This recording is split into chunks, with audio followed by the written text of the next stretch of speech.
slide teman-teman bisa lihat, diketahui lalu lintas tahun 2002 dengan kendaraan ringan berjumlah 1.000 kendaraan, bus dengan berat 8 ton dengan jumlah 850 kendaraan, truk 2AS 10 ton dengan jumlah 340 kendaraan, truk 3AS 20 ton dengan jumlah 100 kendaraan, dan truk 3AS 30 ton dengan jumlah 71 kendaraan. Yang kedua, jalan dibuka tahun 2003, umur rencananya 10 tahun, pertumbuhan lalu lintas 8%. Jalannya berupa jalan arteri 4 lajur 2 arah. Untuk CBR subgrade-nya itu ada 7%, 7%, 6%, 7%, 6%, 7%, dan 8%. Di CBR subbase yang digunakan itu pasur batu kelas B dengan persentase 70%. Untuk di CBR base 80% dengan menggunakan batu pecah kelas A, dan untuk surface E sendiri 400.000 dirubah menjadi MPA dengan nilai 2.960 MPA. Oke, langsung saja. Yang pertama, dari metode Aspal Institute kita menghitung lalu lintas awal, di mana lalu lintas awal rumusnya itu lalu lintas harian yang ada di 2012 dikali 1 ditambah A, di mana A itu merupakan pertumbuhan lalu lintas, dipangkatkan N, di mana N itu adalah umur rencana. Nah, langsung saja di perhitungan kendaraan ringan, jumlah dari kendaraan ringan itu sendiri berjumlah 1.000 dikali 1 tambah A merupakan umur pertumbuhan lalu lintas, di mana rumusnya itu 8 dibagi 100 dan lalu dipangkatkan 10. Lalu hasilnya itu 2185,925. Lanjut di bus 8 ton, di mana jumlah kendaraannya di tahun 2012 itu 850 dikali 1 tambah 0,08 dipangkatkan 10, hasilnya 1835 0,862. Begitu juga dengan truk 2AS, truk 3AS, dan truk 5AS. Dan hasil jumlahnya kendaraan total yaitu 5097,2219 kendaraan. Lanjut di estimasi EAL. Estimasi EAL itu merupakan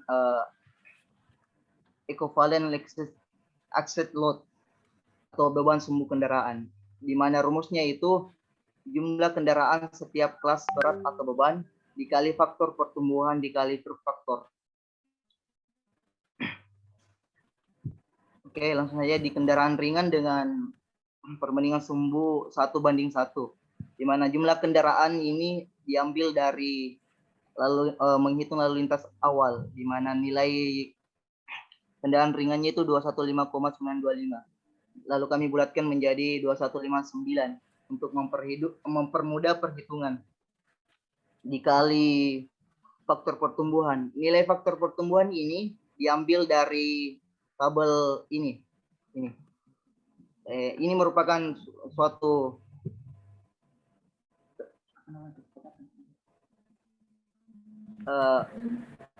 ketentuan. Teman-teman bisa lihat di tabel ini, di mana periode umur rencananya itu 10 tahun dan pertumbuhan lalu lintasnya itu 8%. Jadi lihat di tabel periode tahunnya 10 tahun dan pertumbuhan lalu lintasnya 8%. Jadi kami ambil nilai 14,49. Jadi faktor pertumbuhannya itu 14,49. Lanjut dikali faktor pertumbuhan. Nah, dikali truk faktor. Di truk faktor sendiri itu rumusnya tergantung dari sumbu kendaraan ringan. Kalau misalkan di bawah 8.160 beratnya itu merupakan ekuivalen tunggal, sedangkan di atas 8.160 merupakan ekuivalen ganda. Nah, di kendaraan ringan perbandingan sumbunya itu 1:1, jadi 1.000 banding atau bisa 1.000 banding 1.000. Jadi di truk faktornya itu ekuivalen tunggal, ditambah ekuivalen tunggal, di mana ekuivalen tunggal rumusnya di mana berat sumbu kendaraan dibagi 8.160. Untuk lebih jelasnya ada di metode analisa komponen ini, teman-teman, yang akan dijelaskan oleh kelompok selanjutnya. Dipangkatkan 4, maaf, saya ulang, ekuivalen tunggal itu beban sumbu kendaraan dibagi 8.160 dipangkatkan 4. Itu untuk rumus ekuivalen tunggal. Jadi di kendaraan ringan hanya ekuivalen tunggal dipakai. Jadi ekuivalen tunggal ditambah ekuivalen tunggal, hasilnya itu 0,02 tambah 0,02. Jadi total hasilnya 14,11 seperti yang ada tertera di slide, teman-teman. Yang kedua ada bus 8 ton dengan perbandingan sumbu 3:5. Seperti yang telah dijelaskan sebelumnya, di mana jumlah kendaraan setiap kelas berat atau beban diambil dari jumlah lalu lintas harian awal dengan jumlah 1835 dikali faktor pertumbuhan sama aja dengan kendaraan ringan karena sama semua di periode dan persentase pertumbuhannya dikali truk faktor, di mana ini belum melewati 8.160, jadi tetap menggunakan ekuivalen tunggal. Jadi ekuivalen tunggal ditambah ekuivalen tunggal. Hasilnya itu 4234,18. Lanjut di truk 2S 10 ton dengan sumbu 4:6, di mana jumlah kendaraan setiap kelas berat atau bebannya itu 734 dikali 14,49 dikali faktor pertumbuhan, tetap menggunakan truk faktor tetap menggunakan ekuivalen tunggal ditambah ekuivalen tunggal karena belum melebihi 8.160. Jadi hasilnya 3723,20. Selanjutnya ada truk 3S dengan berat 20 ton dengan perbandingan sumbunya 6:14. Ini perbandingan sumbunya untuk truk faktor, yang dimana IAL sama dengan jumlah kendaraan setiap kelas bebannya. Bisa lihat nilainya itu 215,9 dikali faktor pertumbuhan dikali truk faktor, di mana truk faktor ini kita menggunakan dua ekuivalen yang berbeda, di mana yang pertama kan masih tetap 6.000, jadi kita masih menggunakan ekuivalen tunggal. Ketika yang kedua sumbunya ada 14, berarti lewat dari 8.160 atau 14.000 ini, teman-teman. Jadi gunakan ekuivalen ganda. Jadi rumus ekuivalen ganda itu beban sumbu kendaraan dibagi 8.160 dikali 0,86. Hasilnya itu 3245,50.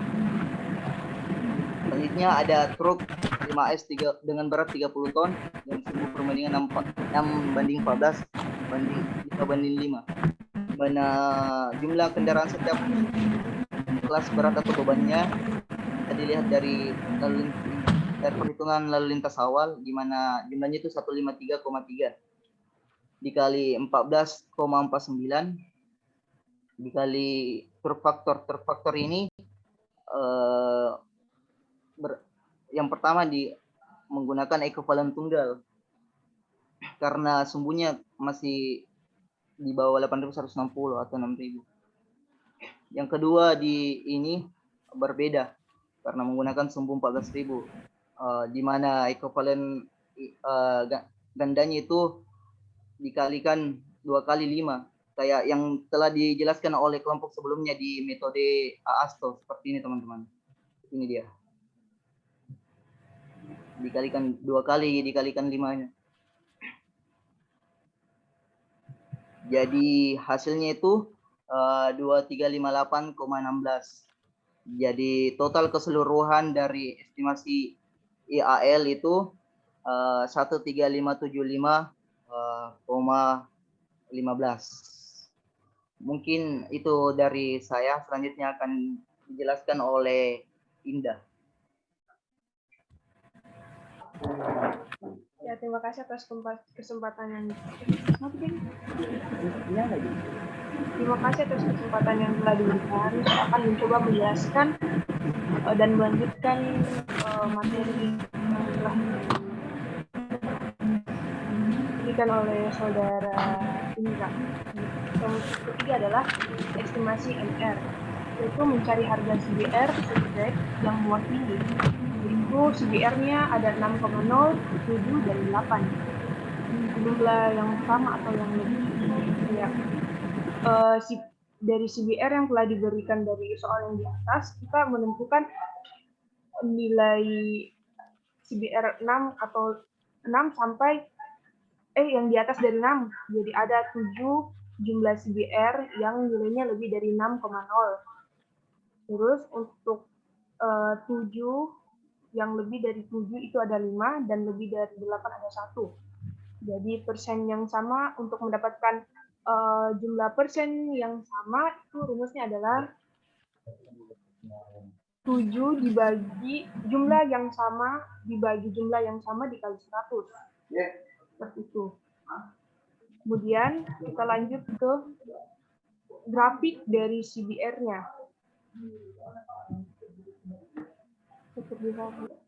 Seperti ini bentuknya. Terus kita menentukan nilainya, yaitu dapat 60 untuk rencananya. Kemudian setelah itu kita melihat nilai L-nya. Di sini L-nya kita menentukan dari 10 pangkat 4 sampai 10 pangkat 6. Nilai yang direncanakan yaitu 60% untuk 10 pangkat 4, 75 untuk 10 pangkat 5, dan 80,5 untuk 10 pangkat 6. Kemudian sesuai dengan rencana yang diambil yaitu 60%, yaitu sebesar nilai rencananya sebesar 7,2%. Untuk nilai CBR base yaitu kita pakai 70% sirtu atau pas. Kemudian CBR base itu 80% untuk batu pecah dan surface 400 PSI atau 2.960 MPa. Untuk mencari MR dalam MPa itu rumusnya adalah 10 dikali 3 dikali CBR atau 10,3 dikali CBR, atau untuk mengubah MR menjadi PSI itu rumusnya adalah 1.500 dikali CBR. Karena kita di sini pakai MPa, maka kita menggunakan rumus MR sama dengan 10,3 dikali 70. Hasilnya 721 MPa untuk subgas, 824 untuk subgas, dan 74,16 untuk subgrade. Oke, selanjutnya untuk tebal perkerasan. Yang direncanakan pada soal kali ini adalah dengan lapis fondasi bawah menggunakan untreated aggregate base, yaitu dengan MAAT 24 derajat Celcius. Untuk surface-nya kita pakai 100 mm.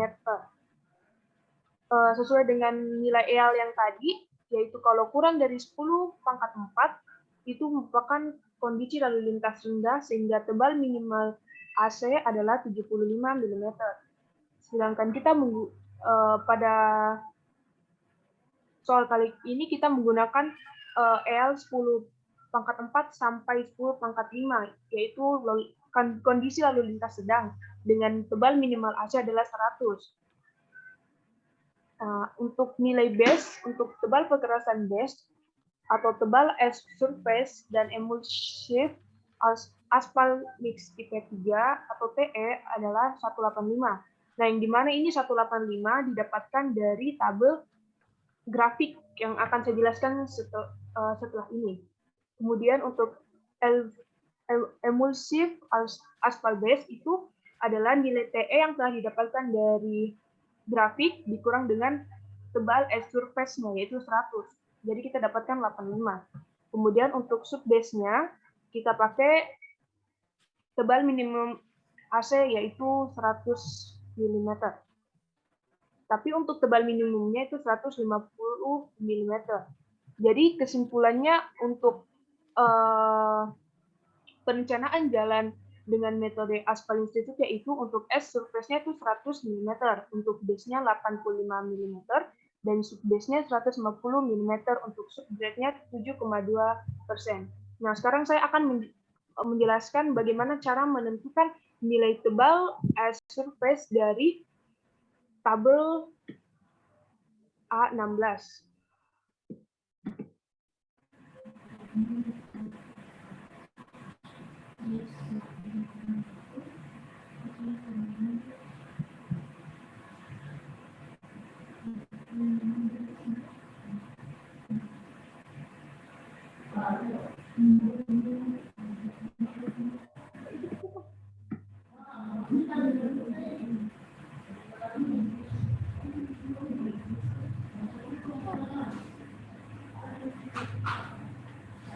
Oke, karena filenya nggak bisa terputar, saya akan mencoba menjelaskannya dengan kondisi seperti ini.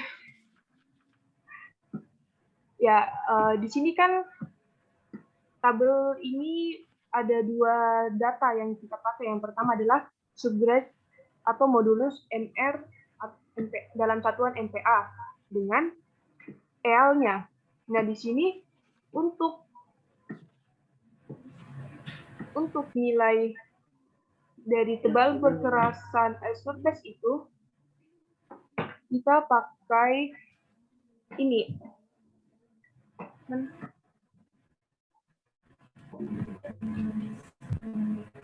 Kita pakai MR dari surface subgrade-nya, yaitu nilai 74,16 MPa.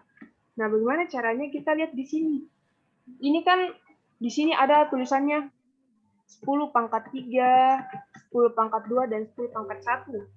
Nah, ini kan kita pakai 74,19, otomatis dia berada di range 10 pangkat 2. Jadi, di sini ada 7. Jadi, 7 kita kira-kira saja di mana itu 74,16. Kemudian kita tarik garis ke tegak lurus ke atas atau ke samping. Kemudian kita lihat nilai L-nya yang kita tentukan, yaitu kita pakai L 10 pangkat 4. Terus kita menyambungkan kedua garis tersebut antara nilai MPa atau MR dengan nilai L-nya. Kemudian kita lihat masuk di manakah itu tebal keberapakah nilainya perpotongan tersebut. Nah, kita lihat ini dia di antara 175 dengan 200. Jadi kita mengambil tebal perkerasannya itu 185 mm. Itu. Sama dengan untuk yang ini, yang tabel berikutnya sama. Di sini juga dia pakai EL dengan pakai MPa. Tapi untuk mencarinya juga sama caranya, seperti itu. Jadi kurang lebih penjelasan dari saya seperti itu. Mohon maaf bila ada kesalahan. Terima kasih.